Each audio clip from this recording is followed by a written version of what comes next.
mwanamke kakosea, muonye.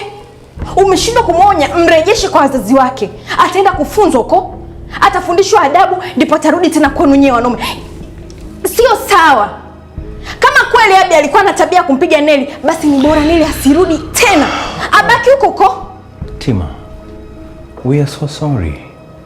Tusamehe kama tumekufanya ujisikie kufanyaje? Kunifanya nijisikie vibaya, sio? Mnadhani nitafurahia? Mimi ni mwanamke.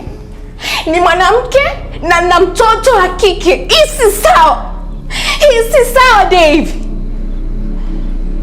Mnapata wapi hayo mamlaka? Mnatoa wapi hizo nguvu za kumpiga mwanamke? Mnatoa wapi?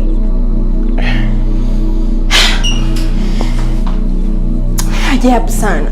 Mmekaa hapo mnajiona wanaume, mnakaa mnachekelea mwenzenu kupata tabu kupigwa, nyinyi mnaona mko ni sifa. Vuruga. Mnaweka siri za nini? Kwani kuna siri juu yako? Siri ya nini? Ya kazi gani sasa? Angetaka nijue basi angenieleza yeye mwenyewe. Ukiona hivyo na sababu zake. Tima, usichukulie masiala hili jambo.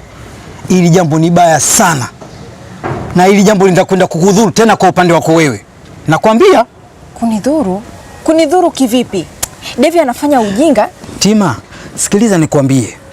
Kuweka siri kwa mpenzi wako inavunjaga mahusiano. Kuweka siri hata kwa mkeo ndio balaa zaidi. Sasa kwa taarifa yako, ugomvi kila kukicha, uko mzima. Kwa taarifa yako, mimi nakwambia ukweli. Ni kweli, yani uko sawa kabisa.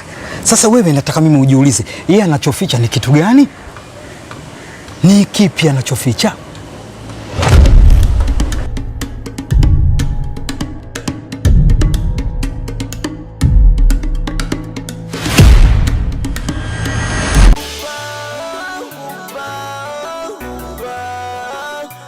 Wewe ndio wangu, wewe ndio